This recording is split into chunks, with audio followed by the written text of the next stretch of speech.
اليهود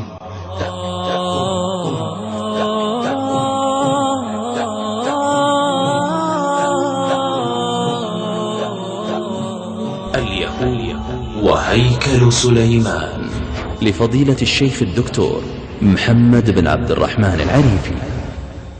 إن ربنا جل وعلا لما خلق الخلق انفرد الله تعالى بخلقه ووسعهم جل جلاله بعلمه، وقد تفرد الله تعالى بالاختيار بين خلقه، فمن رفع منهم رفعه ومن خفضه منهم خفضه، وربك يخلق ما يشاء ويختار.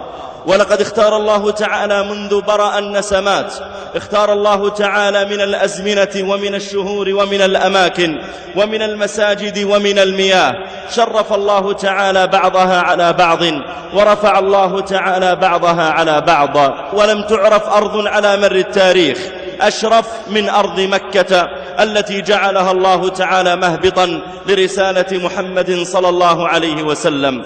وأيضا لم تعرف أرض على مر التاريخ وقع فيها من الصراعات والحروب والعجائب والخصومات كأرض بيت المقدس بفلسطين، فإن لها خصوصية دينية، فهي الأرض التي جعل الله تعالى إليها الجهاد والرباط، وهي أرض الأنبياء التي ذكرها الله تعالى في القرآن لما ذكرهم. قال سبحانه وتعالى عن خاتم الأنبياء وسيد الأولياء محمد عليه أفضل الصلاة والسلام: سبحان الذي أسرى بعبده ليلا من المسجد الحرام إلى المسجد الأقصى الذي باركنا حوله.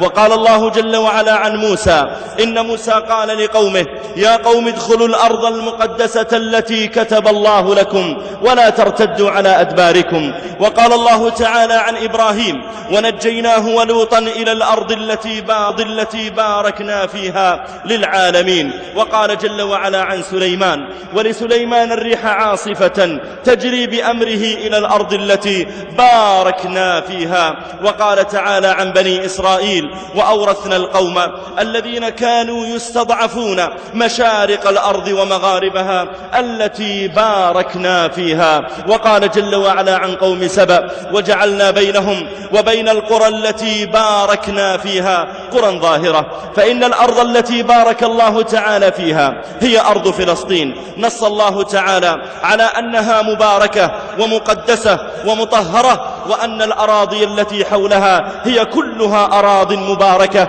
كما قال جل وعلا: الذي باركنا حوله. أيها الأحبة الكرام، إن لأرض فلسطين هذه الخصوصية الدينية التي يجعلها الله تعالى لمن شاء من خلقه. وإن الذي يتأمل هذه الأرض المباركة يجد أن الصراعات والخصومات وأن الحروب والعجائب كانت تقع فيها تباعا. وإننا اليوم نرى فلسطين تئن تحت وطأة أحفاد القردة والخنازير، تحت وطأة اليهود، والحرب قديمة والعداوة بعيدة بين المسلمين واليهود، ولا نحتاج إلى أن نفصل في ذلك. نعم، لتجدن أشد الناس عداوة للذين آمنوا اليهود والذين أشركوا. فمن الذي كاد لنبينا صلى الله عليه وسلم وهو في مهده إلا اليهود؟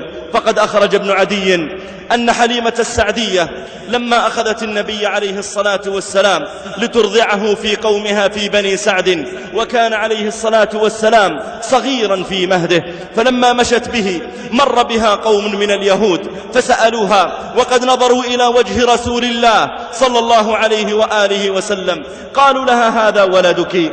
فخافت عليه إذا قالت هو ابن لغيري أن يعدوا عليه. قالت: نعم هو ولدي. قالوا: أبوه حي؟ قالت: لا. فهموا به. قالت: لا، بل أبوه حي وهذا أبوه. وأشارت إلى زوجها فتركوه وقالوا: والله لو كان أبوه ميت لأخذناه منك فقتلناه، فإن عليه الأمارات التي جاءت في كتبنا، يعني عليه الأمارات التي فيها صفة محمد صلى الله عليه وآله وسلم. ثم يبعث النبي عليه الصلاة والسلام، ولا يزال اليهود يحاربونه ويعادونه حتى وهو في مكة قبل أن ينتقل إلى المدينة، وكانوا يصدون الناس عنه ويسألهم الكفار يقولون: يا يهود أنتم قوم أهل كتاب فمن على الحق نحن أم محمد؟ فكان اليهود يقولون للذين كفروا: هؤلاء أهدى من الذين آمنوا سبيلا.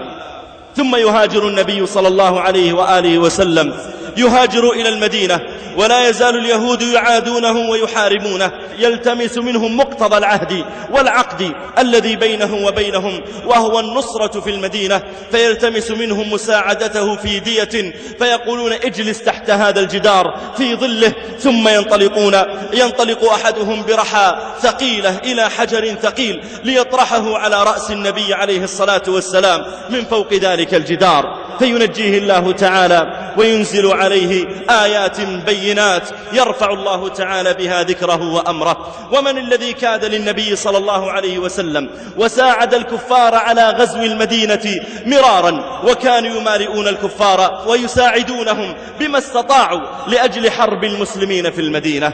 أيها الأحبة الكرام، هذا حال اليهود. أما حال فلسطين فماذا كانت تسمى؟ وهل لليهود أصلا موضع في بيت المقدس؟ هل لما يقول اليهود اليوم إن أجدادنا كانوا يعيشون في فلسطين وكانوا يحكمون بيت المقدس ونحن أحق بها، هل هم صادقون في ذلك، أم أنه محض ادعاء يدعونه لأجل أن يسيطروا على هذه البقعة المباركة؟ خذ تاريخ القدس. أما القدس فأقدم اسم لها هو يبوس، كانت تسمى يبوس نسبة إلى اليبوسيين، وهم بطن من العرب الأوائل هاجروا إليها، وسميت أيضا أورسالم أي مدينة السلام، ويحرفونها إلى أورشليم. عند الفتح الإسلامي كان اسمها إيليا، وهو الاسم الذي كتبه عمر رضي الله تعالى عنه في وثيقة السلام التي أعطاها لسكان المدينة. ثم بعد فتح المسلمين لها سميت اسما عربيا، وهو بيت المقدس أو القدس أو الأرض المقدسة أو الأرض المباركة. تقع القدس في منتصف فلسطين، تبعد اليوم بالطرق المعبدة، تبعد عن عمان في الأردن 88 كيلا، وتبعد عن بيروت 380، وتبعد عن دمشق 290، وعن القاهرة 528 كيلا، فهي تعتبر في قلب بلاد الإسلام. أما المسجد الأقصى فهو ثاني مسجد أقيم على وجه الأرض، بناه إبراهيم عليه السلام، كما في الصحيحين من حديث أبي ذر قال: قلت يا رسول الله أي مسجد وضع في الأرض أول؟ قال: المسجد الحرام. قلت ثم أي؟ قال: المسجد الأقصى. قلت كم بينهما؟ قال: 40 سنة. إبراهيم عليه السلام بنى المسجد الحرام ورفع قواعده، ثم مضى إلى الشام وبنى المسجد الأقصى. والمسجد الأقصى في صورته اليوم قد بناه الخليفة عبد الملك بن مروان عام 80 من الهجرة، والمسجد الأقصى يسميه أهل الكتاب بالهيكل أو بهيكل سليمان. هذه قصة المسجد الأقصى. وبجانبه مسجد الصخرة المشرفة، فله تاريخ عريق، فهو قبلة الأنبياء منذ القديم. وكان إبراهيم عليه السلام قبل أن يبنى مسجد على الصخرة كان إذا أراد أن يذبح لله تعالى تقربا إليه كان يأتي إلى جهة هذه الصخرة فيذبح عند موضعها، وكان بعضهم يتخذها أيضا مذبحا كما كان إبراهيم عليه السلام يذبح عندها الأنعام لله جل وعلا. وهي التي أقام بجانبها يعقوب عليه السلام، أقام مسجدا، وهي التي نصب يوشع عليها قبة الزمان التي صنعها موسى في التيه، وهي التي بنى داود عندها محرابة وشيد عندها سليمان بجانبها، يعني عند المسجد الأقصى شيد عندها الهيكل المنسوب إليه. وأول من بنى فوقها مسجدا هو عبد الملك بن مروان، فهو الذي بنى المسجد المعروف الذي عليه القبة الصفراء اليوم. أيها الأحبة الكرام، هذا هو حال هذا البلد الكريم، هذا البلد المبارك الذي جعله الله تعالى مباركا منذ القدم، واختاره الله تعالى لأجل أن يكون قبلة لأنبيائه منذ القديم. وها هو اليوم يئن تحت وطأة اليهود. فلماذا اختار اليهود فلسطين؟ هل لأجل مزارعها وشلالاتها وأنهارها، أم لأجل جمال أهلها، أم لأجل ارتفاع أنسابهم، أم لأجل أن هواءها عليل أو جبال لها شاهقة. ما الذي جعل اليهود يتنادون على أن يعمروا فلسطين ويسكنوها، وعلى أن يغتصبوها ويحتلوها؟ ألم يكن الأحسن لهم أن يذهبوا إلى أفريقيا مثلا؟ وقد عرضت عليهم منذ القديم، عرضت عليهم الأرجنتين وأوغندا وليبيا وقبرص، لكنهم أبوا إلا فلسطين فاحتلوها اليوم. فما هي قصتهم معها وما هو عظمة هذا البلد المبارك؟ وإنك لتحزن إذا رأيت حال إخواننا اليوم في فلسطين وهم بين فكي كماشة بين اليهود وبين من يناصر اليهود ويقوم معهم. ثم ترى أقواما من أقوامنا لا يكادون أن يهتموا بأمر المسلمين ولا أن يلتفتوا إلى أحوالهم. أخي في الله، أخبرني متى تغضب؟ إذا انتهكت محارمنا، إذا نسفت معالمنا ولم تغضب، إذا قتلت شهامتنا، إذا ديست كرامتنا، إذا قامت قيامتنا ولم تغضب، فأخبرني متى تغضب؟ إذا نهبت مواردنا، إذا نكبت معاهدنا، إذا هدمت مساجدنا وظل المسجد الأقصى وظلت قدسنا تغصب ولم تغضب، فأخبرني متى تغضب؟ عدوي أو عدوك يهتك الأعراض يعبث في دمي لعبا وأنت تراقب الملعب، إذا لله للحرمات للإسلام لم تغضب، فأخبرني متى تغضب؟ رأيت هناك أهوالا، رأيت الدم شلالا، عجائز شيعت للموت أطفالا، رأيت القهر ألوانا وأشكالا ولم تغضب، فأخبرني بالله عليك متى تغضب؟ وتجلس كالدم الخرساء، بطنك يملأ المكتب، تبيت تقدس الأرقام كالأصنام فوق ملفها تنكب، رأيت الموت فوق رؤوسنا ينصب ولم تغضب، فصارحني بلا خجل لأية أمة تنسب؟ إذا لم يحيي فيك الثار ما نلقى فلا تتعب، فلست لنا ولا منا ولست لعالم الإنسان تنسب، فعش أرنب ومت أرنب. ألم يحزنك ما تلقاه أمتنا من الذل؟ ألم يخجلك ما تجنيه من مستنقع الحل وما تلقاه من دوامة الإرهاب والقتل؟ ألم يغضبك هذا الواقع المعجون بالهول وتغضب عند نقص الملح في الأكل؟ أيها الأحبة الكرام، ما هي علاقة اليهود أصلا بهذا البيت العظيم؟ وهل اليهود أصلا حق في هذا المسجد المبارك؟ دعونا نقلب صفحات التاريخ لأجل أن نحفظ وأن نعلم كيف أقبل اليهود أصلا إلى فلسطين، وما هي قصة الخيانات التي وقعت لأجل أن يتمكن اليهود من فلسطين. وهل اليهود أصلا اليوم أهل لأن يقيموا حربا بينهم وبين المسلمين؟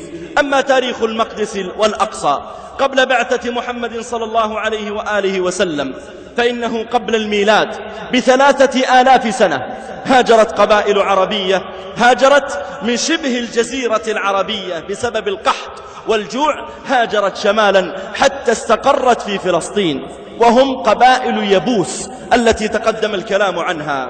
عندها جعل الناس يتتابعون على سكنى فلسطين، وربما أتى بعضهم من الشمال من جهات تركيا ومن أوروبا، حتى جاء عهد سليمان عليه السلام وبنى الهيكل، وكان لبني إسرائيل بعده مملكة. إذن أول من سكن هم العرب الذين نزحوا من جزيرة العرب. ثم بعد ذلك لما بعث سليمان عليه السلام بنى الهيكل، وذلك في عام 721 قبل الميلاد، حتى وقع على اليهود التدمير الأول على يد بخت نصر عام 618 قبل الميلاد، ودمر معبد بني إسرائيل ومزقهم في البلاد.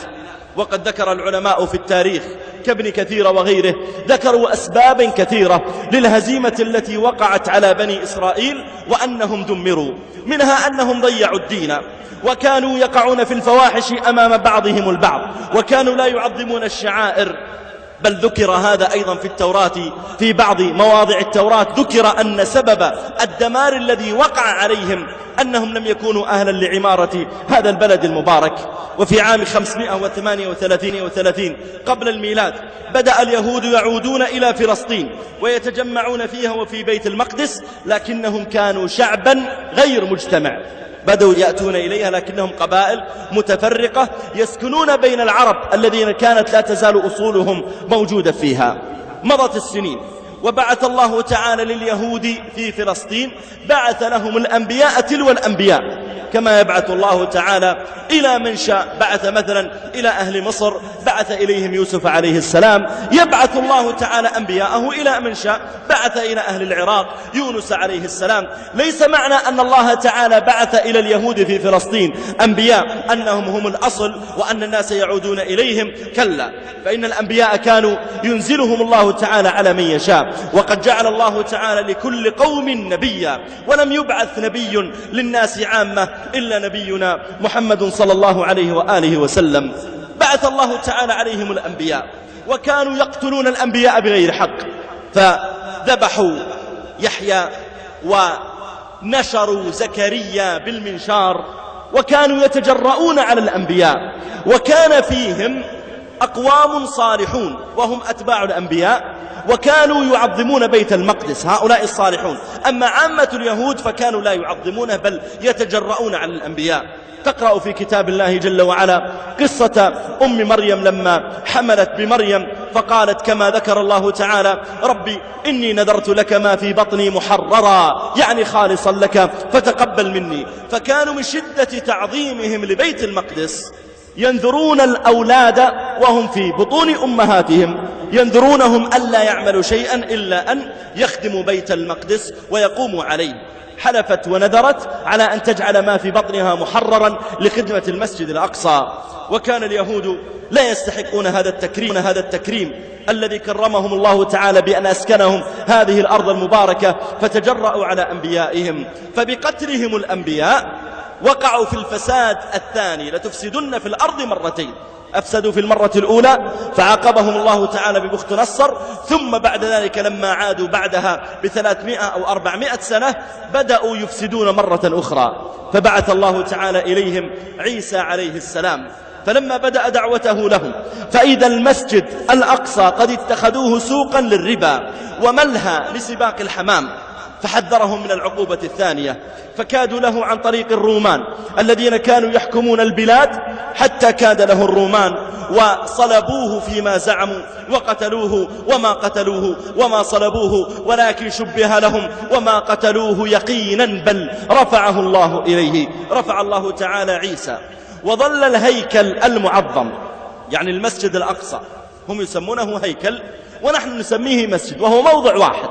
لما رفع عيسى عليه السلام وظنوا أنه قتل، جعلوا هذا المسجد الذي هو مكان الصلاة جعلوه أيضا ملعبا وملهى، حتى سلط الله تعالى عليهم أحد ملوك الرومان وهو طيطوس عام 70 للميلاد، فأحرق القدس ودمر معبد اليهود. وهذا هو التدمير الثاني الذي جعله الله تعالى عليهم لما أفسدوا في الأرض مرتين. ثم بعد تدمير طيطوس جاء بعده ياينوس وهم بعض ملوك الرومان، جاء في عام 135 للميلاد وسوى أرض المسجد في الأرض ودمر المسجد وأخفى جميع المعالم.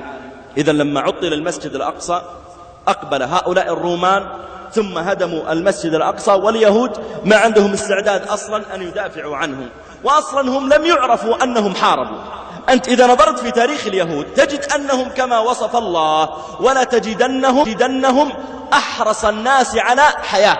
أي حياة؟ أهم شيء يبقى حي، حتى لو يعيش على ذل وخنوع وانكسار وعلى أشد أنواع القعود والذل ما عنده مانع، أهم شيء أن يبقى حيا. أبقني حيا. ولا تجدنهم أحرص الناس على حياة، والذي هو أحرص الناس على حياة لا يمكن أن يثبت في المعارك ولا يمكن أن يقاتل. بالله عليك قارن بين هؤلاء الذين هم أحرص الناس على حياة وقارن بين بعض إخواننا في فلسطين الذي يبيع روحه لله، ومن الناس من يشري نفسه ابتغاء مرضات الله، ويأتي ويلقي نفسه بين هؤلاء الكفار ليدمر ما استطاع وأن يقتل ما استطاع منهم ويوهن فيهم ما يستطاع من وهن. إذا تأملت في حالهم وجدت أنهم كما وصف الله تعالى في كتابه: ولا تجدنهم أحرص الناس على حياة. ورد في الإنجيل أن عيسى عليه السلام حذر قومه فقال: يأتيكم من يدمر معبدكم فلا يبقى حجر على حجر. وذكر الله تعالى هذا في القرآن فقال جل وعلا: وليتبروا ما علوا تتبيرا. هذه قصة المسجد الأقصى قبل بعثة نبينا وحبيبنا وقرة أعيننا محمد صلى الله عليه وآله وسلم. أما بعد بعثته صلى الله عليه وسلم فإنه كان يعظم المسجد الأقصى، وكان يلفت أنظار أصحابه دائما إليه، وأسرى الله تعالى بنبيه صلى الله عليه وسلم إلى المسجد الأقصى أو إلى موضعه. إن بعض أهل العلم يقولون إنه كان متهدما ولم يبقى إلا شيء من الحائط الذي ربط فيه صلى الله عليه وسلم البراق، قيل إنه كان بقي منه شيء صلى فيه، وقيل لم يبقى إلا الحائط. لكن الله تعالى اختار أن يسرى بنبيه صلى الله عليه وسلم إلى موضعه، وكان يقول لا تشد الرحال إلا إلى 3 مساجد: المسجد الحرام ومسجد هذا والمسجد الأقصى، فجعله عليه الصلاة والسلام ثالث المسجدين. وقال عليه الصلاة والسلام فيما رواه الإمام أحمد عن ميمونة رضي الله عنها قالت: يا رسول الله أفتنا في بيت المقدس. ما هو بيت المقدس؟ حدثنا عنه. فقال: أرض المنشر والمحشر، ايتوه فصلوا فيه فإن صلاة فيه ك1000 صلاة فيما سواه. قالت: أرأيت من لم يطق أن يتحمل إليه أو يأتيه؟ ما يستطيع أن يصل إليه. فقال: فليهدي إليه زيتا يسرج فيه فإن من أهدى إليه كان كمن صلى فيه. حديث صحيح. وقال عليه الصلاة والسلام فيما رواه أحمد والطبراني عن زيد بن ثابت قال: يا طوبى للشام، يا طوبى للشام، يا طوبى للشام. قالوا: يا رسول الله وبما ذاك؟ قال: تلك ملائكة السماء باسطوا أجنحتها على الشام. قال العز بن عبد السلام: أفاد النبي صلى الله عليه وسلم أن الله تعالى وكل بها الملائكة يحرسونها ويحفظونها. وروى البخاري في صحيحه أنه لما حضرت الوفاة نبي الله تعالى موسى عليه السلام سأل الله تعالى أن يدنيه من الأرض المقدسة رمية بحجر. قال عليه الصلاة والسلام: فلو كنت ثم، يعني هناك عند البيت المقدس، فلو كنت ثم لأريتكم قبره إلى جانب الطريق تحت الكثيب الأحمر. والشام هو مقام الطائفة المنصورة. صح عند الطبراني في الكبير أنه عليه الصلاة والسلام قال: لا تزال طائفة من أمتي على الحق ظاهرين على من ناوأهم وهم كالإناء بين الأكلة، وهم كالإناء بين الأكلة حتى يأتي أمر الله وهم على ذلك. قلنا: يا رسول الله وأين هم؟ قال: بأكناف بيت المقدس. وصح عند الطبراني عن واثلة رضي الله عنه أن النبي عليه الصلاة والسلام قال: عليكم بالشام فإنها صفوة بلاد الله يسكنها خيرته من خلقه، فمن أبى فليلحق بيمنه وليسق من غدره فإن الله تكفل لي بالشام وأهله.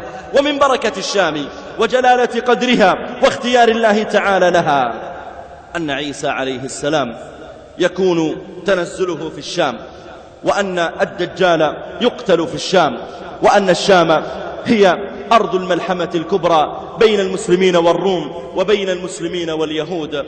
وعند الإمام أحمد عن عبد الله بن عمرو قال النبي عليه الصلاة والسلام: لما فرغ سليمان ابن داود من بناء بيت المقدس سأل الله 3: حكما يصادف حكمه، وملكا لا ينبغي لأحد من بعده، وأن لا يأتي هذا المسجد أحد يريد إلا الصلاة فيه إلا خرج من ذنوبه كيوم ولدته أمه.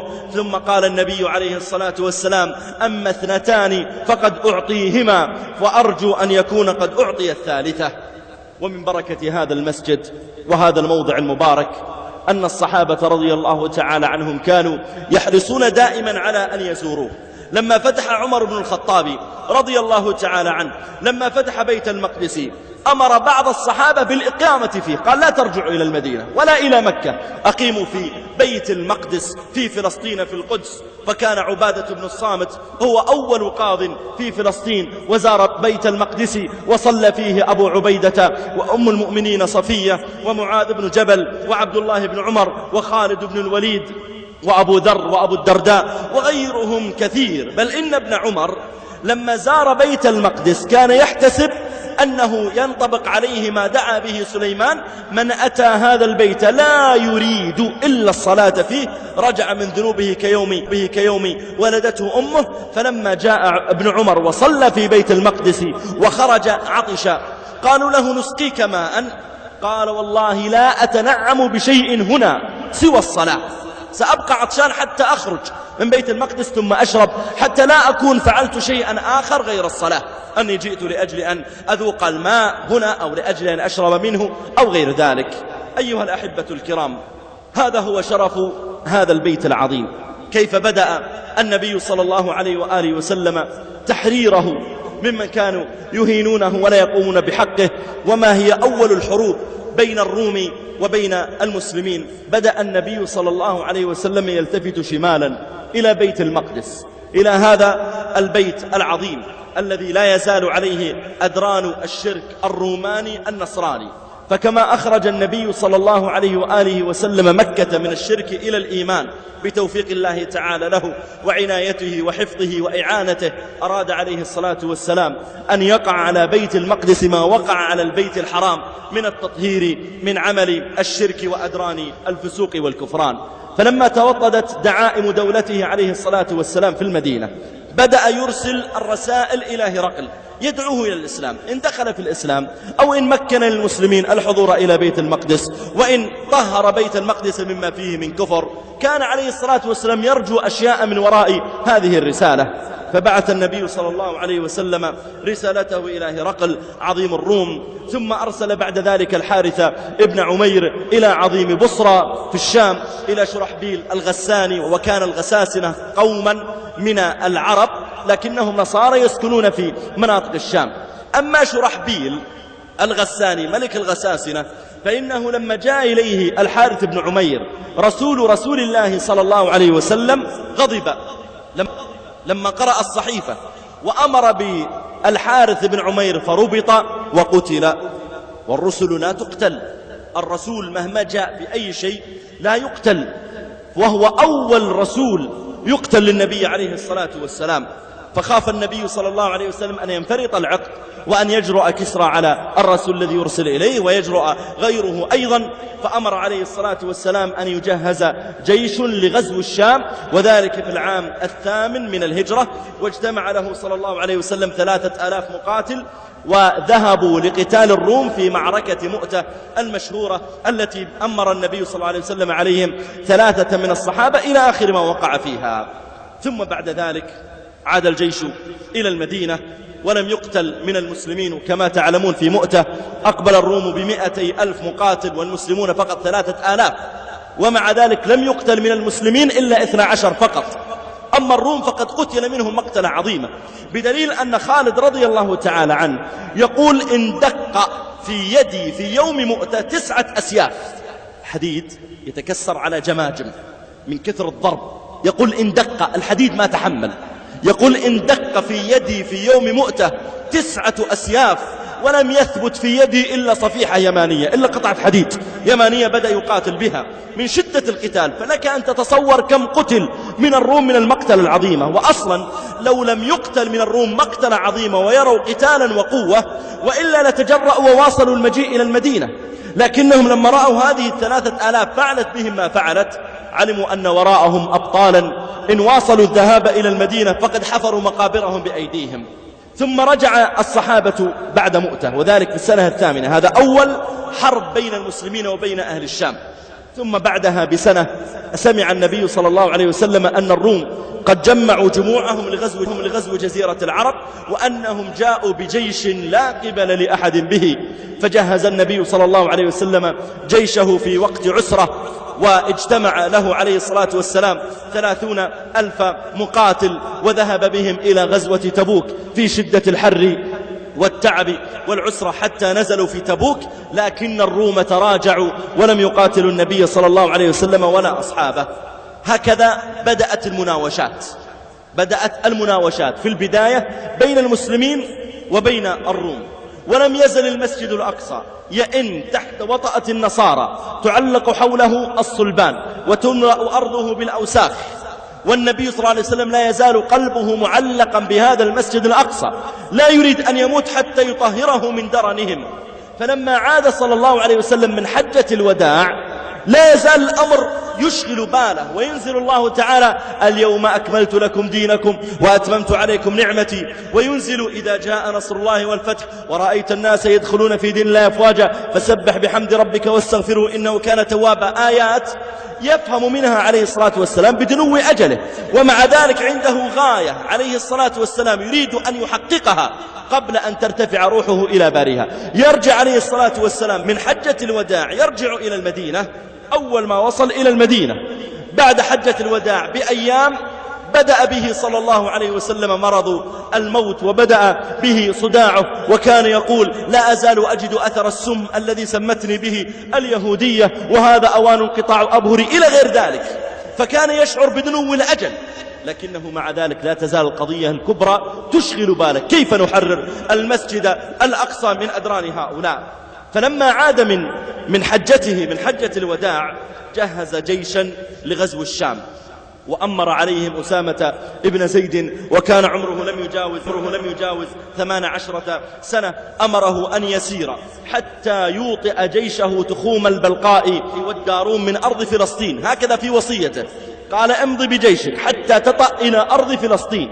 ولا زال الجيش يعد ويجهز حتى مات النبي صلى الله عليه وآله وسلم بعد حجة الوداع بأشهر قليلة. ثم لما مات أنفذ أبو بكر الجيش، وتابعه بعد ذلك بجيوش أخرى إلى العراق والأردن وفلسطين وسوريا. فتم بعد ذلك فتح بعض أطراف الشام، لكنه لم يتحقق إلى الآن فتح فلسطين، ولم يتحقق ما أراده النبي صلى الله عليه وآله وسلم. فما الذي حدث بعد ذلك في خلافة أبي بكر؟ وما هي قصة فتح عمر رضي الله تعالى عنه لبيت المقدس؟ وماذا كان بيت المقدس بعد عمر رضي الله عنه؟ وما هي قصة صلاح الدين لما فتح القدس؟ وما هو حال فلسطين اليوم؟ أيها الأحبة الكرام، لما تولى أبو بكر رضي الله تعالى عنه جعل يرسل الجيوش لفتح البلدان، فأرسل الجيوش إلى العراق وإلى الأردن وإلى فلسطين وسوريا. أرسل الجيوش إلى العراق بقيادة خالد رضي الله تعالى عنه، وأنفذها إلى فلسطين وإلى بلاد الشام بقيادة أبي عبيدة رضي الله تعالى عنه. جعلت الجيوش تقاتل هناك في العراق وتقاتل مثلها في الشام، حتى إذا ضعفت جند الشام وقد تجمع لهم الروم، أمر أبو بكر رضي الله تعالى عنه أمر خالدا بالتوجه إلى الشام لنصرة الجيوش هناك. فاجتمعت الجيوش هناك وتم فتح أكثر فلسطين، فتحت غزة وعكا ورفح ويافا، ولم يبق إلا بيت المقدس. فمات أبو بكر رضي الله تعالى عنه في جمادى في سنة 13 للهجرة. تولى بعده عمر رضي الله تعالى عنه، فجعل يرسل الجيوش المعسكرة إلى الشام، فحاصرت بلاد الشام، ووصلت الجيوش إلى بعض بلاد الشام، واصلت حتى واجهت الروم، وحاصرت دمشق في 4 أشهر، فلا يزال الله تعالى ينصرها. قام خالد رضي الله تعالى عنه لما رأى جيوش الروم في 200,000 مقاتل وليس معه إلا 36 ألفا، قام في قومه خطيبا قال إن هذا يوم من أيام الله لا ينبغي فيه الفخر أو البغي، أخلصوا جهادكم وابتغوا الله تعالى بعملكم، فإن هذا اليوم له ما بعده. ثم ابتدأ القتال، وكان بأس الروم شديدا، وذلك في بعض المعارك هناك كان بأس الروم شديدا، وكانوا يربطون كل 10 مقاتلين يربطونهم في سلسلة واحدة، وذلك لأن الجنود أصلا لم يكونوا مقتنعين بجدوى القتال، ولا يدرون إلى ماذا يقاتلون ولا إلى ماذا يمضون، والميت منهم لا يدري ماذا يحتسب روحه إذا ماتت. فكانوا يربطون كل 10 من هؤلاء المقاتلين يربطونهم في سلسلة، فإذا قتل المسلمون واحدا من أولئك الجند من المربوطين في السلسلة عطل بقية المقاتلين، فقتل المسلمون منهم مقتلة عظيمة في معركة إجنادين في عام 13 للهجرة الموافق ل634 للميلاد. هذه المعركة وقعت في جنوب غرب القدس، وشارك فيها أجلاء الصحابة كمعاذ بن جبل رضي الله تعالى عنه. بعد ذلك في خلافة عمر معركة إجنادين وقعت في أواخر خلافة أبي بكر في خلافة عمر رضي الله تعالى عنه، تولى عمر رضي الله تعالى عنه الإشراف على هذه الجموع وعلى هذه الجيوش التي أرسلت لأجل أن يطهر الله تعالى بها بيت المقدس وفي العام 14 للهجرة الموافق ل635 للميلاد تحركت الجيوش حتى حاصرت بيت المقدس. كان كبير القساوسة لما رأى جيوش المسلمين قد حاصرت بيت المقدس قال لأصحابه: من قدم إليكم؟ قالوا: قد قدم إلينا جند عظيمة يعنون أبا عبيدة ومن معه. ثم لما قدمت جيوش خالد كبر المسلمون، فظن أولئك الجند من الروم أن المسلمين كبروا لأجل مجيء الخليفة عمر، فنظروا فإذا خالد بن الوليد قد جاء، فلا تسألوا كبير قساوستهم، قالوا له: قد جاءهم رجل عظيم، كبروا لمجيئه. فقال: وحق الإنجيل إن كان قدم أميرهم فقد دنا هلاككم. قالوا له: كيف يكون ذلك؟ قال: إنا نجد في الإنجيل أنه يفتح القدس رجل من صفته كذا وكذا، ووصف لهم شكل عمر رضي الله تعالى عنه. فنظروا فإذا الوصف لا ينطبق على خالد، فأمرهم بملازمة القتال ومداومته، فاشتد ثبات الروم في مكانهم، وكان المسلمون قد منعوا عنهم جميع الإمدادات حتى اشتد الأمر عليهم وهم محاصرون، أعني على الروم. فأرسلوا إلى خالد رضي الله تعالى عنه وإلى أبي عبيدة، قالوا: إننا سوف نستسلم، لكن لا نستسلم إلا لأميركم لعمر بن الخطاب. عندها أرسل أبو عبيدة إلى عمر رضي الله تعالى عنه ليجيء إلى إيليا إلى القدس، ولك أن تنظر إلى عمر رضي الله تعالى عنه وقد جاء قادما يسير ممتطيا بعيرا أحمر عليه غرارتان، في إحداهما سويق وفي الأخرى تمر، وبين يديه قربة مملوءة ماء وخلفه جفنة للزاد. ذكر ابن الجوزي أن عمر رضي الله تعالى عنه قدم على هذا البعير، وكان يتعاقب هو وغلامه الركوب على هذا البعير، يركب تارة ويركب غلامه تارة، فأقبل على مخاضة، وكان قد اجتمعت جموع الروم وصعدوا من فوق الأسوار لينظروا إلى هذا العظيم الذي اهتز له كسرى وقيصر خوفا ووجلا. فلما أقبل عمر على هذه المخاضة وهي طين مجتمع، وإذا العقبة للغلام، فركب الغلام على البعير، وجعل عمر رضي الله تعالى عنه يسوق البعير،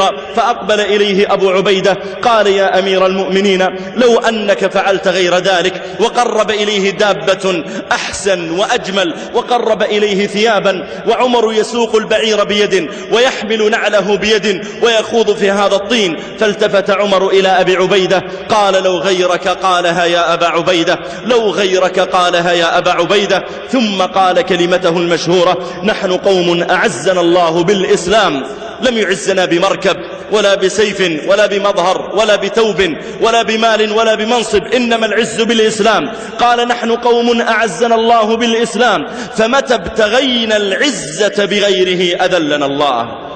عندها دخل إلى القدس وفتحت له كما تفتح للفاتحين العظماء، وكتب لهم العهدة العمرية المشهورة، وفيها كتب عمر: هذا ما أعطى عبد الله عمر أمير المؤمنين أهل إيليا، يعني القدس، من الأمان، أعطاهم أمانا لأنفسهم وأموالهم وكنائسهم وصلبانهم، وألا تسكن كنائسهم ولا تهدم، وألا يكرهوا على دينهم، وألا تؤخذ أموالهم. وكتب لهم رضي الله تعالى عنه كتابا يقرهم فيه ويؤمنهم على أنفسهم.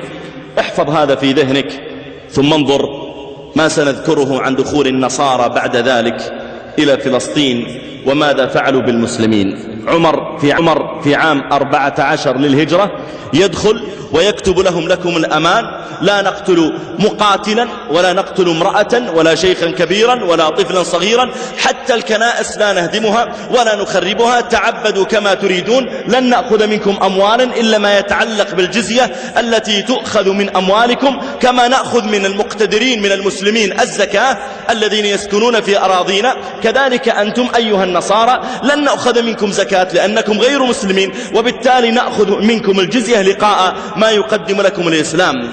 وأقرهم عمر رضي الله تعالى عنه على ذلك. كتب لهم الأمان، فأمن الناس على أنفسهم وخرجوا إلى أسواقهم، ومشى صغارهم وكبارهم في طرق إيلياء القدس آمنين على أنفسهم. جعل عمر رضي الله تعالى عنه يتلفت في القدس يمينا ويسارا، يبحث عن ذلك المسرى الذي أسري برسول الله صلى الله عليه وسلم إليه، يبحث عن ذلك المكان، المسجد المعظم الذي أخبر النبي صلى الله عليه وآله وسلم أن الصلاة فيه ب500 صلاة. يسأل عن ذلك المكان ويبحث عنه ويترقبه، الذي سألت أم سلمة النبي عليه الصلاة والسلام عنه وقالت: أرأيت إن أتيته ماذا أفعل؟ يسأل عن ذلك الموضع التي لا زالت نفس رسول الله صلى الله عليه وسلم تتوق إليه، ونفس أبي بكر ونفوس المسلمين جميعا. جعل يبحث عن موضع المسجد الأقصى فلم يجده، وكان قد أصبح خرابا وهدم. عندها سأل عمر البطريرك، سأل كبير القساوسة، قال له: أين موضع المسجد الأقصى؟ فقال له البطريرك: تعني المسجد الذي تعظمه اليهود؟ قال: نعم. قال: لا أدري أين هو. فغضب عليه عمر، قال: كيف لا تدري وأنت كبير القساوسة؟ فلا زال عمر به يصر عليه ويعنف عليه، حتى أخذ بيد عمر رضي الله تعالى عنه وأقبل به إلى مزبلة يجمع فيها النصارى هناك زبلهم وما يتعلق بمخلفاتهم إلى مزبلة فيها بعض الحيطان. قال: هذا هو موضع المسجد الأقصى. فأقبل عمر رضي الله تعالى عنه ينظر إلى هذا الموضع الذي دنسه النصارى، ثم خلع رداءه وبسطه وجعل يجمع الزبل ويبعده عن هذا الموضع المبارك حتى نظفه منه، وفعل المسلمون مثله.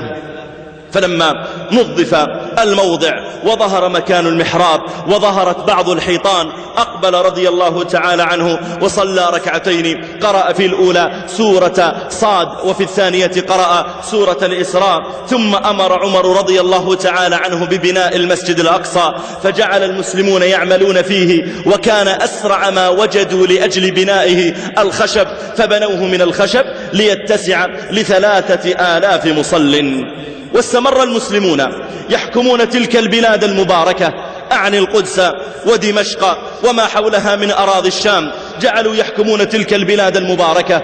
وفي عهد عبد الملك بن مروان أعيد بناء المسجد الأقصى وبنى مسجد الصخرة، واستمر الحال على هذا إلى حكم العباسيين. ثم سيطر الفاطميون الشيعة على القدس وتشاغلوا عن المسجد الأقصى وعن تعظيم مسجدها، وذلك لأن الشيعة أصلا أكثر ما يعظمون القبور. وأنت إذا ذهبت إليهم اليوم، إذا ذهبت إليهم في أماكنهم، تجد أن رقة قلوبهم وإقبالها على القبور أكثر بكثير من إقبالها في محاريب المساجد. وتجد أن القلوب تتعلق بالمقبورين وبالمدفونين، سواء كانوا صالحين أو غير صالحين، سواء كانوا من الصحابة الكرام ومن آل البيت الأطهار أو كانوا من غيرهم. تجد أن القلوب تتعلق بهذه القبور أكثر مما تتعلق بالمساجد. وإذا نظرت إلى القبور اليوم التي يقصدها الرافضة الشيعة، وجدت أن فيها من التعظيم والتزيين والعناية والرعاية وإنفاق الأموال أكثر مما ينفق على المساجد التي يذكر فيها الله تعالى. ولو ذهبت إليهم اليوم أيضا في مدينة رسول الله صلى الله عليه وسلم ورأيت أحوالهم وخشوعهم في مسجد رسول الله صلى الله عليه وسلم، لترين أنه لا يساوي هذا الخشوع شيئا إذا قيس بالخشوع الذي تراه عند القبور التي يقصدونها ويدعون أهلها من دون الله تعالى. ولو علم أولئك المقبورون من الصحابة الكرام الذين يدعوهم أولئك من دون الله أو من آل بيت رسول الله صلى الله عليه وآله وسلم، لو علموا بعبادة هؤلاء لهم أو بقصدهم دعاءهم أو بسؤالهم رفع الكربات أو كشف المصيبات أو شفاء الأمراض أو الرزق، لو علم هذا المقبور الصالح بفعل أولئك لأنكر عليهم كما أنكر علي رضي الله تعالى عنه أمير المؤمنين، كما أنكر على أولئك الذين جاءوا إليه وقالوا أنت. قال: من؟ قالوا: أنت الله الذي لا إله إلا هو. فعنفهم ونهرهم وزجرهم ووعظهم وأمر بالأخاديد فخدت، وجعل يهددهم بالإحراق فيها حتى تساقط أكثرهم فيها. فأولئك المقبورون أعني آل البيت لا يرضون يفعلون بما يفعله هؤلاء عند قبورهم، ولينكرن عليهم هؤلاء يوم القيامة ويقولون ربنا ما قلنا لهم اعبدون من دونك. لما تولى الشيعة الفاطميون الحكم وجعلوا يحكمون القدس من ضمن ما حكموا من بلاد المسلمين، أهملوا المسجد الأقصى وقربوا اليهود والنصارى وجعلوا يسكنونهم في فلسطين وتزاوجوا منهم واتخذوا منهم المستشارين والأطباء والوزراء، حتى جعل النصارى واليهود يتمكنون مرة أخرى في القدس. فلما رأى النصارى ذلك سال لعابهم على القدس مرة أخرى، وكان ذلك في ابتداء الألفية الثانية الميلادية في عام 1095 للميلاد، بداية الألفية الثانية للميلاد والتي يوافقها بالهجري 489. وهم يرون أن المسيح ينزل في ألفية ليحكم الأرض من خلال القدس، فجهز النصارى جيشا أمروا عليه ديموند، ومع ضعف هذا الجيش، جيش ضعيف، كان معه فقط 1500 فارس، 1500 رجل يركبون على خيول، وكان معه 20,000 راجل يمشون على أقدامهم لأن ما عندهم خيول. انظر إلى ضعف هذا الجيش، يعني الراجلون مع الفرسان لا يتعدون 22,000، ومع ذلك أقبلوا وحاصروا القدس 40 يوما، استبسل أهلها في الدفاع عنها، لكنها دخلها النصارى في يوم الجمعة 23 من شعبان من عام 492 للهجرة الموافق 1098 للميلاد. وقد تسألون أين حاكم فلسطين افتخار الدولة؟ أين كان هذا الحاكم؟ ألم يجهز جيشا؟ ألم يحاول أن يرتب أموره؟ ألم يستعن بالمسلمين المقيمين في البلدان الأخرى؟ ألم يستنصرهم إلى نصرة هذا البلد المبارك؟ حكامها الشيعة الذين حكموا فلسطين كانوا لما رأوا أولئك مقبلين، لما رأوا النصارى مقبلين، دفعوا لهم أموالا عظيمة في سبيل أن ينجو هو الحاكم، في سبيل أن ينجو هو. ما يهم أمر فلسطين ولا أمر القدس، أهم شيء أن أنجو أنا، أن ينجو هو وحاشيته الخاصة وجواريه وغلمانه، أن أنجو أنا ثم من بعد الطوفان. دفع لهم أموالا عظيمة على أن يمكنوا له الهرب، ثم افعلوا ما شئتم في فلسطين ومساجدها. وفعلا دخل النصارى إلى فلسطين بعد 5 قرون حكمها المسلمون.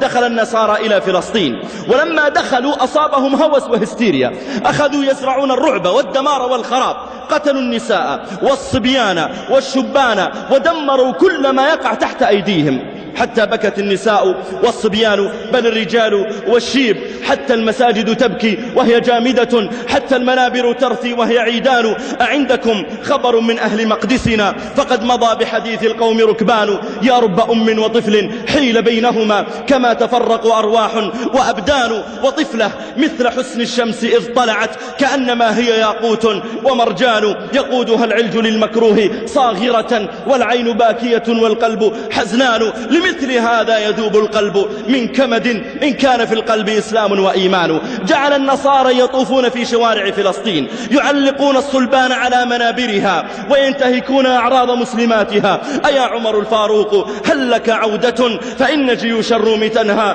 وتأمر، رجالك بالأغوار شدوا سروجهم وجيشك في حطين صلوا وكبروا. تعال إلينا فالمروءات أقفرت، وموطن آباء زجاج مكسر. نساء فلسطين تكحلن بالأسى، وفي بيت لحم قاصرات وقصروا، وفي القدس بيت للأسى عند بابه تلاقت يتامى أمتي، والأرامل عباءتها بيعت على حين غرة، وأثوابها في السوق والجسم ناحل. جعل النصارى يفعلون كل ذلك، دخلوا المسجد الأقصى سفكوا فيه الدماء، قتلوا المصلين ركعا وسجدا. انظر إلى ما فعلوا فيها، ثم تذكر كيف عمر رضي الله تعالى عنه فعل لما دخلها من تأمين حتى المقاتلين، ولم يسمح لمسلم ولا أن يصفع أحد أولئك النصارى صفعة لما كتب عمر رضي الله تعالى عنه لهم الأمان. جعلوا يقتلون المصلين ركعا وسجدا. أقبل ديموند قائد الصليبيين يسير بين جثث المصلين، جعل يسير بين هؤلاء. أما الحكام الطغاة الشيعة فقد فارقوا هذا المكان، جعل يسير بين هؤلاء الموحدين حتى وقف فوق الجثث وجعل يتلفت يمينا ويسارا. وذكر المؤرخون أن الصليبيين قتلوا نحو 70,000 وقيل 65,000. نهبوا الأموال، هتكوا الأعراض، استعبدوا النساء، عبثوا بالغلمان. وجعلت السنين تسير على المسلمين في فلسطين وقد قتل أكثرهم وشرد، واستمر هذا الذل 91 سنة حتى تطاول البغي بالصليبيين في فلسطين. وكان أحدهم القائد أرناط كان قد فكر في أن يغزو مكة والمدينة، وجعل يحاول أن يهيئ الجيوش ويخطط لأجل ذلك. والكفار كما قيل من لم يغزو يغزى، من لم يغزو يغزى.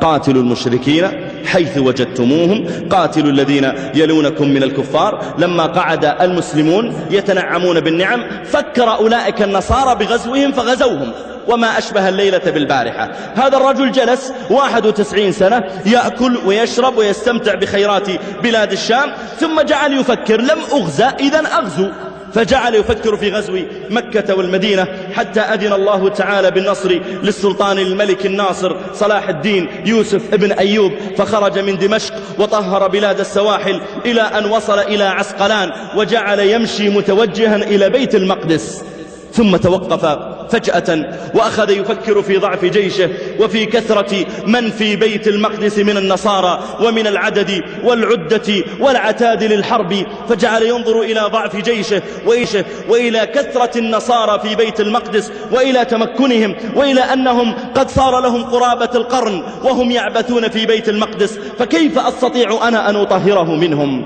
فلما كان في موضع هو وجيشه سمع المسلمون الذين في فلسطين وبعض المأسورين سمعوا بذلك، وكان في بيت المقدس شاب من أهل دمشق قد أخذه الصليبيون في الأسر، فكتب إلى صلاح الدين رسالة بلسان المسجد الأقصى يقول فيها: يا أيها الملك الذي لمعالم الصلبان نكس، جاءت إليك ظلامة تسعى من البيت المقدس، كل المساجد طهرت وأنا على شرفي مدنس، كل المساجد طهرت وأنا على شرفي مدنس. فلما قرأ صلاح الدين رحمه الله لما قرأ الرسالة أخذ يردد: كل المساجد طهرت وأنا على شرفي مدنس. فأخذته الغيرة على الإسلام، فتوجه إلى بيت المقدس في عام 583 للهجرة، 583 للهجرة الموافق ل1187 للميلاد. أقبل إلى بيت المقدس على ضعف العدد الذي معه، قلة العدد وضعف العتاد، لكنه لا يعتمد على قوة الأرض، إنما يتصل بقوة السماء.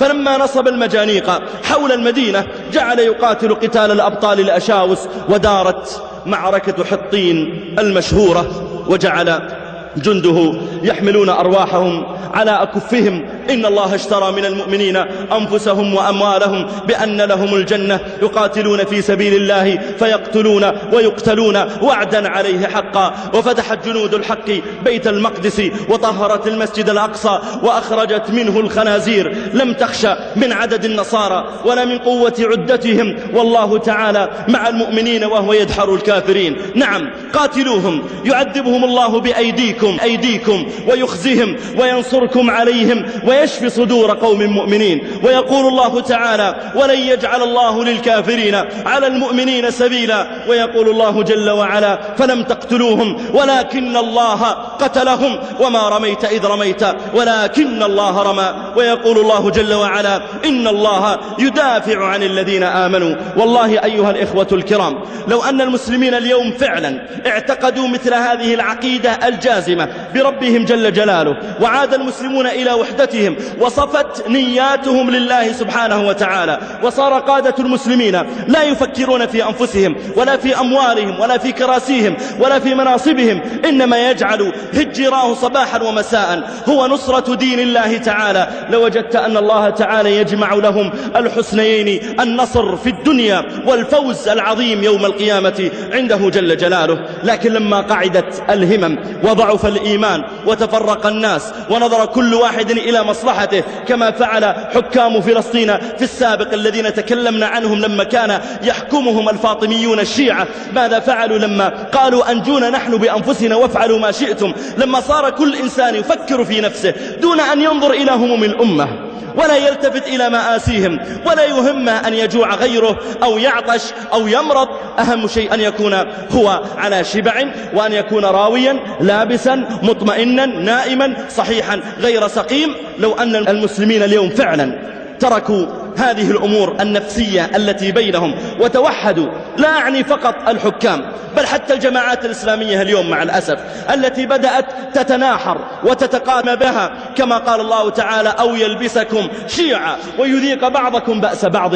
وبين النبي صلى الله عليه وسلم أن الشيطان يئس أن يعبد في جزيرة العرب ولكن في التحريش بينهم. لما وقع هذا التحريش وفسدت النيات سواء بين الجماعات الإسلامية أو بين الحكام أو قل غير ذلك بين أنواع المسلمين، صار المسلمون يشتغل بعضهم ببعض ولا يلتفتون إلى غيرهم، حتى رأيت المؤلفات بين الدعاة مع الأسف يرد بعضهم على بعض والتناحر بينهم، وربما بين بعض من ينتسب إلى العلم وبين الجماعات الإسلامية، وربما حمل بعضهم على بعض السلاح مع أن دعواهم ربما تكون واحدة وربما يكون الخلاف بينهم يسيرا. لو أن المسلمين اجتمعوا فعلا وتوحدت قلوبهم فوالله لترين النصر قادما من عند الله جل وعلا. والله سبحانه وتعالى يده مع الجماعة جل جلاله، والله جل وعلا ينصر من يشاء ويخذل سبحانه وتعالى.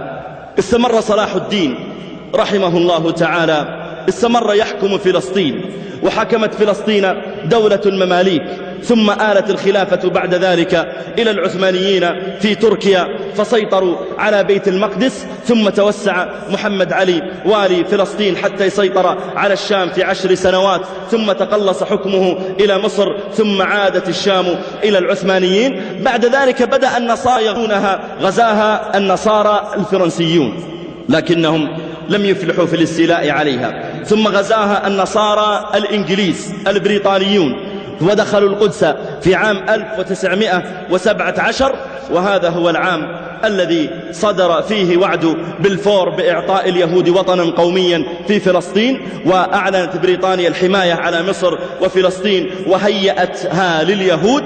ثم في عام 1948 أعلن الإنجليز إلغاء انتدابهم عن فلسطين، فأعلن اليهود دولتهم فيها 1948، وسيطر اليهود على القدس الغربية وأعلنوها عاصمة لهم.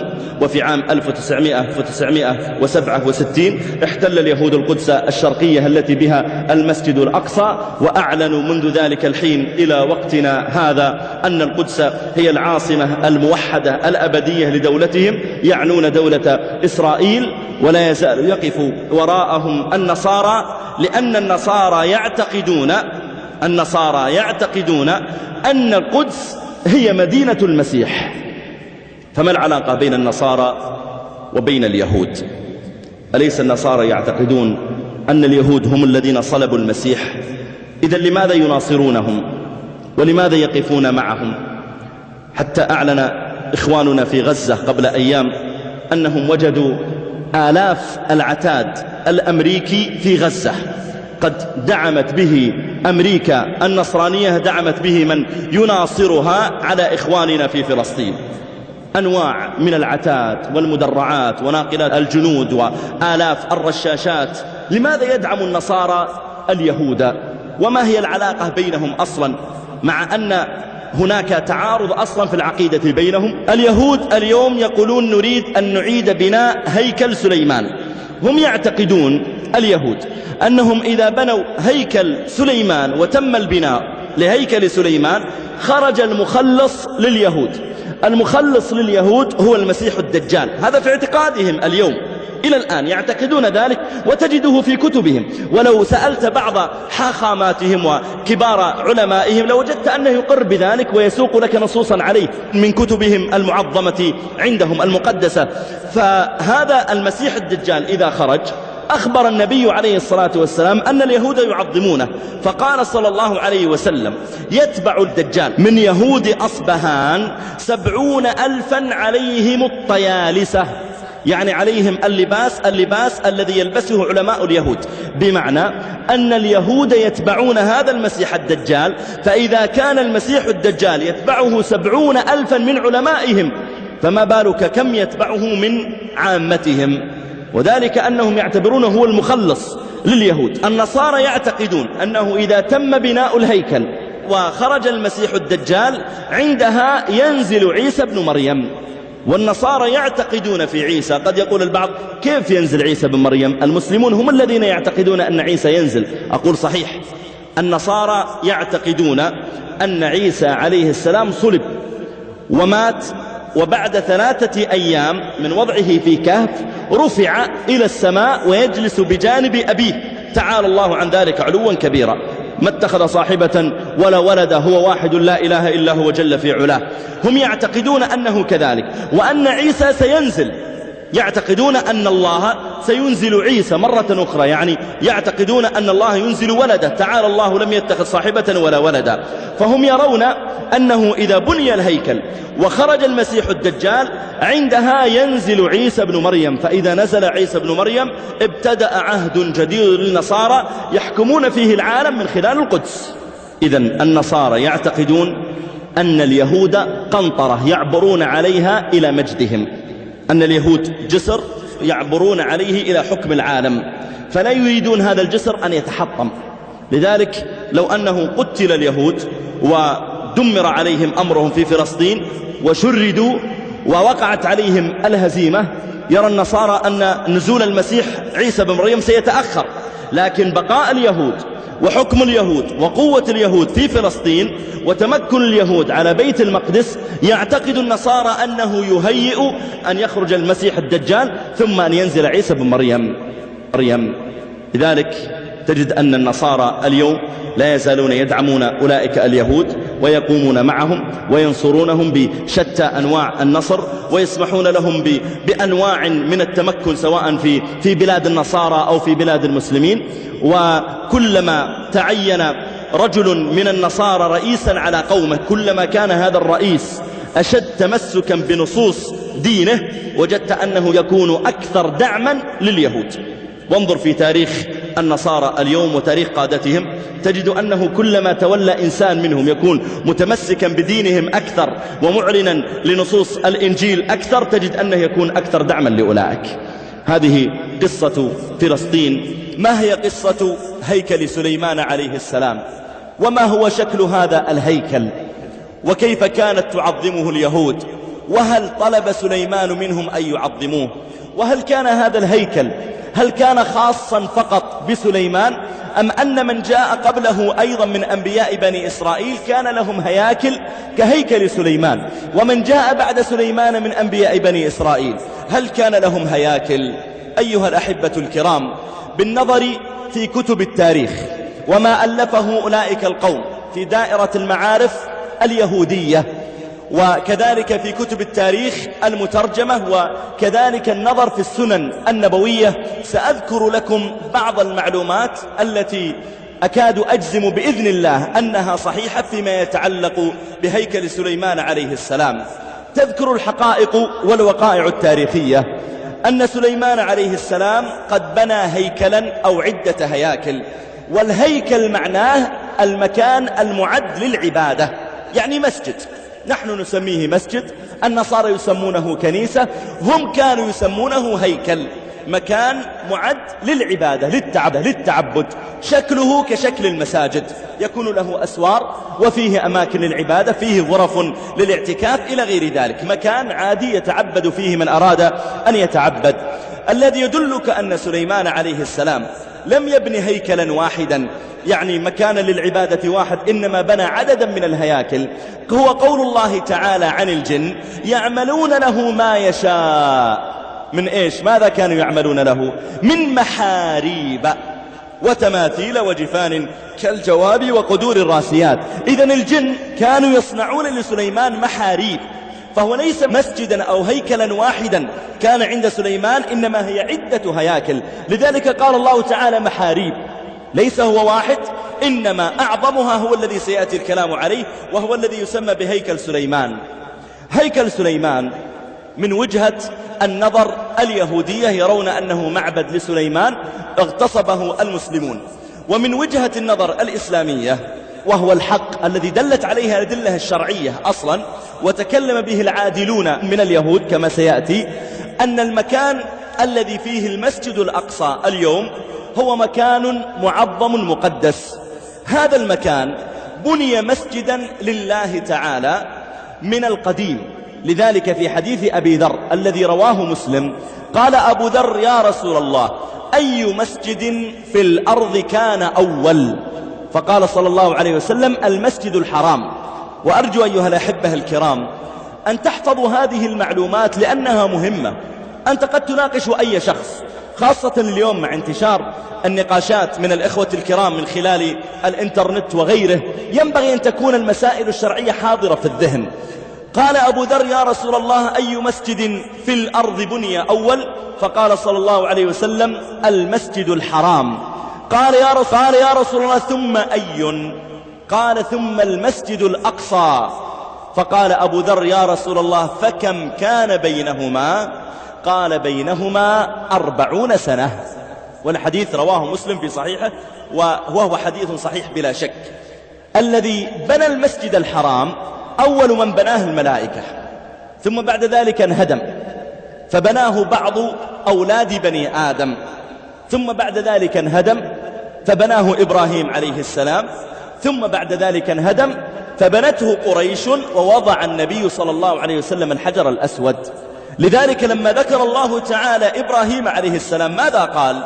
ما قال وإذ يبني إبراهيم البيت، لا، قال وإذ يرفع إبراهيم القواعد من البيت وإسماعيل ربنا تقبل منا. إذن القواعد كانت موجودة، بل قبل أن يبنى المسجد الحرام. وذلك لما كان إسماعيل لا يزال في مهده، ماذا قال إبراهيم لما وضع زوجته هاجر وابنهما؟ ماذا قال؟ قال: ربي إني أسكنت من ذريتي بواد غير ذي زرع. أين؟ عند بيتك المحرم. طيب لم يكن هناك بيت أصلا، البيت مهدوم وليس هناك أي بناء فوق الأرض، لكن إبراهيم يعلم أن هذا المكان هو مكان بيت الله تعالى المحرم. قال: عند بيتك المحرم ربنا ليقيموا الصلاة. فلما كبر إبراهيم عليه السلام أوحى الله تعالى إلى إبراهيم ببناء البيت، فقال الله عز وجل: وإذ يرفع إبراهيم القواعد من البيت. إذن المسجد الحرام بني أصلا منذ الأزل من قبل إبراهيم، هو من قبل إبراهيم مبني. إذن المسجد الأقصى بني أصلا من القديم قبل أن يوجد سليمان أصلا، حتى ما يقول اليهود أصلا المسجد الأقصى مبني على أنقاض هيكل سليمان، نقول أصلا من قبل سليمان مبني المسجد الأقصى. بل زد على ذلك أيضا أن المسجد الأقصى انهدم عدة مرات، وآخر من بناه صحيح أنه سليمان كما سيأتي معنا تقرير ذلك. أخبر النبي صلى الله عليه وسلم أيضا أن سليمان عليه السلام بنى المسجد الأقصى على أنه مسجد، لم يبنه مكان عبادة لغير الله أو أن يوقع فيه الشرك والضلال. في الحديث الذي رواه الإمام أحمد والبزار وأبو داود قال عليه الصلاة والسلام: إن سليمان بن داود لما فرغ من بنيان مسجد بيت المقدس. قد يقول البعض: طيب متى بناه سليمان؟ فنقول إن المسجد الأقصى بني أول ما بني بالملائكة بعد المسجد الحرام ب40 سنة.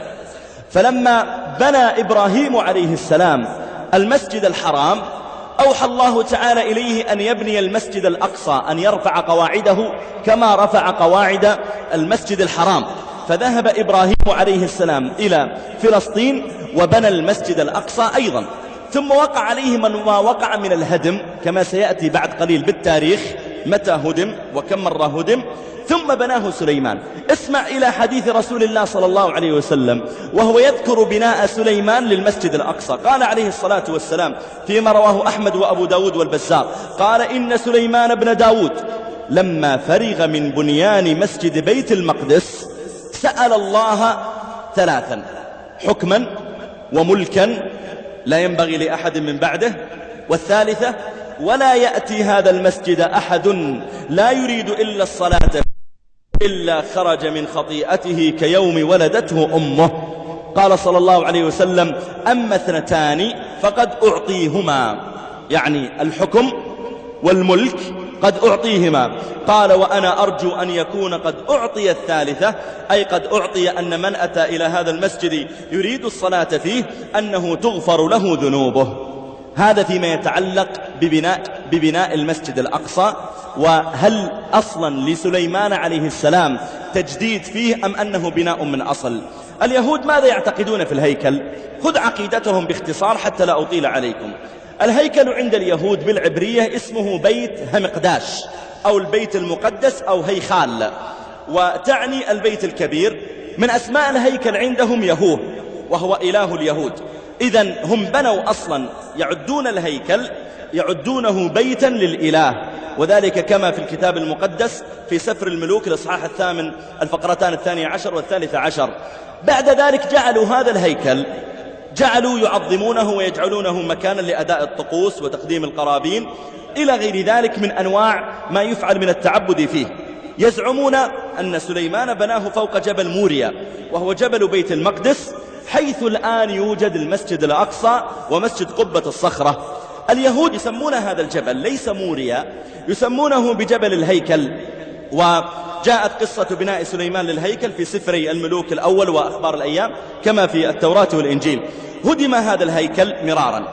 أول مرة هدم بعد بناء سليمان له.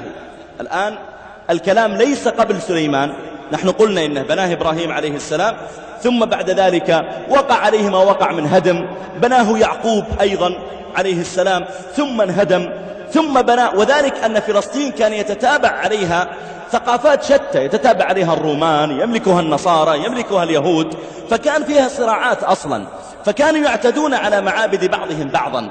فسأتكلم عن الهدم الذي وقع بعد سليمان، ليس الذي وقع قبله، الذي وقع بعد سليمان. بنى سليمان عليه السلام المسجد الأقصى الذي يسمى بعبارتهم الهيكل، أو هيخال.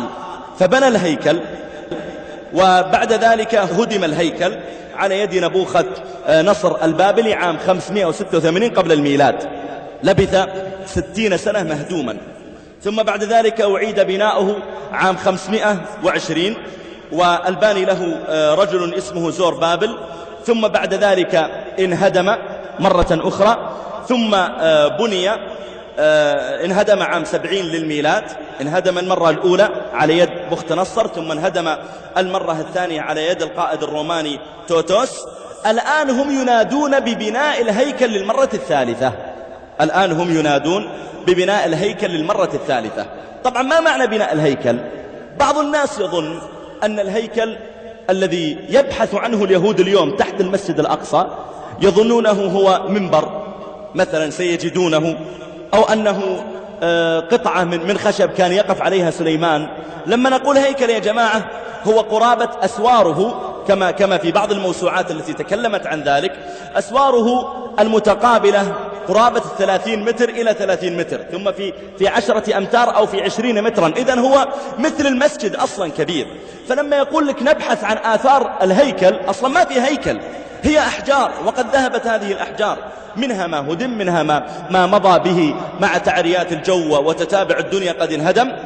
اليهود يعظمون ذلك، وقصدهم أصلا هدم المسجد الأقصى تماما، ثم بناء معبد آخر يسمونه هيكل سليمان، يعني معبد سليمان، مصلى سليمان، مسجد سليمان إن شئت. فهذا هو الذي يعنونه. الهيكل أيها الإخوة الكرام له مكانة عظيمة عند اليهود.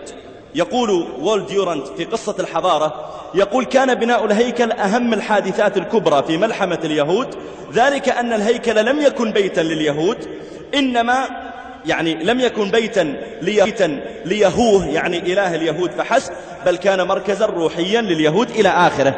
لبيان قدسية هذا الهيكل، هم يرون أنه يقع في وسط القدس التي هي وسط العالم كما يقولون، ومركز العالم.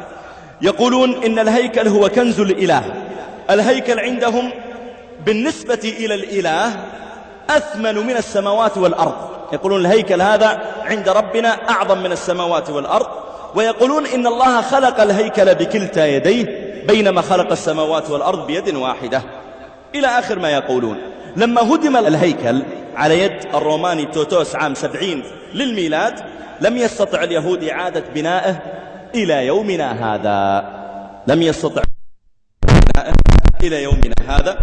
جعلوا يذكرون عدة من الطلاسم حوله، مثلا إذا كان هناك زواج عندهم يأتون أمام المرأة والرجل أمام المتزوجين فيكسرون كأسا من زجاج ويقولون اذكروا تكسير الهيكل.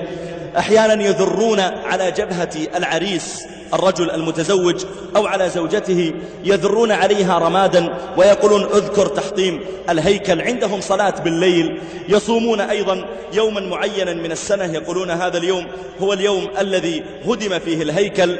في دائرة المعارف اليهودية يقولون إن اليهود لا بد أن يتغلبوا على الأعداء ويجمعوا أمرهم في القدس ليبنوا الهيكل مكان المسجد الأقصى. كذلك رؤساؤهم المتأخرون يرون ذلك. مثلا لما تتكلم عن قول رؤسائهم يقول بن غيورون وهو أول رئيس وزراء لدولة العدو اليهودي، يقول لا معنى ولا قيمة لإسرائيل بدون أورشليم ولا قيمة لأورشليم بدون الهيكل.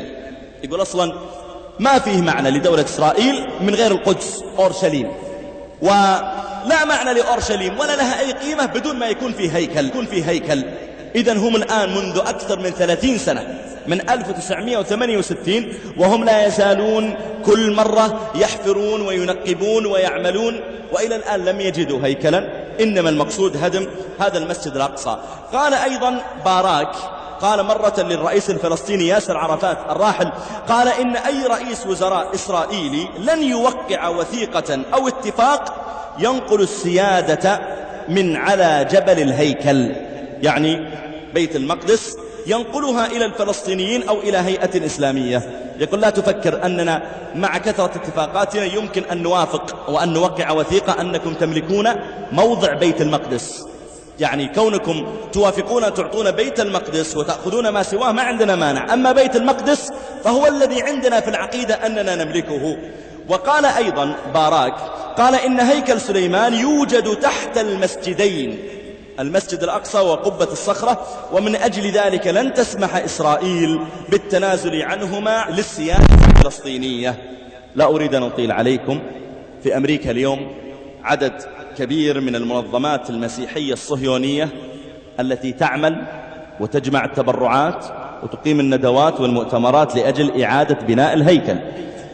في الدولة العبرية عشرات المنظمات التي أنشئت من أجل بناء الهيكل ويعملون لذلك، وكل مرة يحدثون من عندهم أسبابا لأجل خلخلة الأساسات للمسجد الأقصى، وقد بدأت تنهدم بعض جدرانه كما حصل عند باب المغاربة وغير ذلك، ويزعمون أن هذا هو طريق لأجل أن يملكوا العالم إذا أقاموا الهيكل الذي يسمونه بهيكل سليمان عليه السلام، وسليمان عليه السلام منهم براء. قد يسأل البعض ويقول طيب ما هو حائط المبكى الذي ربما رأى البعض اليهود قد لبسوا طواقيهم ويهزون رؤوسهم عنده؟ حائط المبكى هذا الذي يسميه المسلمون حائط البراق، قيل هو حائط كان قد بني يفصل أصلا بين اليهود وبين المسجد الأقصى، قيل ذلك. وقيل لا، بل إنه كان هو بقايا جدار لا يزال باقيا من بعد بناء سليمان له. سمي بحائط البراق لأن النبي صلى الله عليه وسلم أوقف البراق عنده لما مضى صلى الله عليه وسلم إلى المسجد الأقصى في قصة الإسراء والمعراج.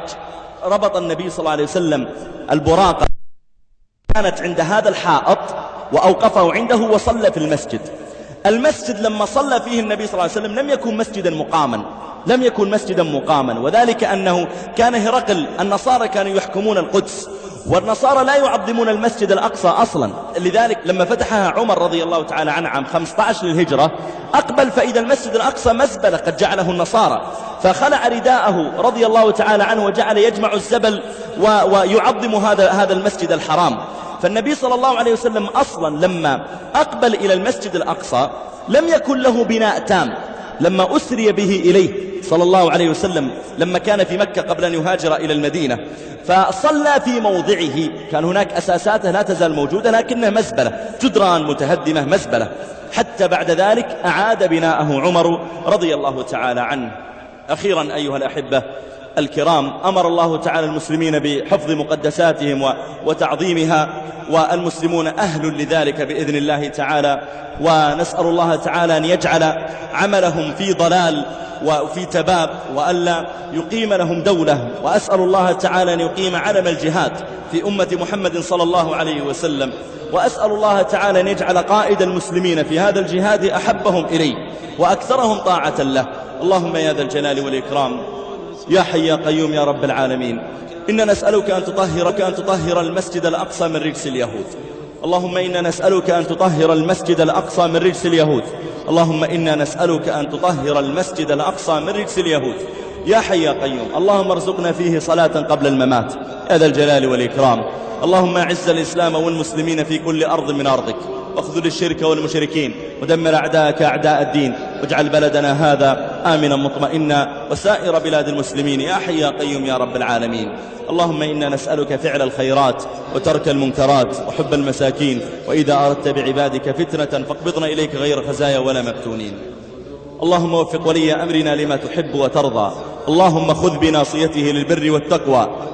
اللهم وفقه لهداك، واجعل عمله في رضاك، وسائر ولاة أمور المسلمين في كل مكان يا ذا الجلال والإكرام. اللهم انصر المجاهدين في كل أرض من أرضك. اللهم انصر إخواننا المجاهدين في العراق، وانصر إخواننا المجاهدين في فلسطين والشيشان وأفغان وفي كل أرض من أرضك يا حي يا قيوم يا رب العالمين. اللهم صل على محمد وعلى آل محمد كما صليت على إبراهيم وعلى آل إبراهيم، وبارك على محمد وعلى آل محمد كما باركت على إبراهيم وعلى آل إبراهيم إنك حميد مجيد. سبحان ربك رب العزة عما يصفون، وسلام على المرسلين، والحمد لله رب العالمين.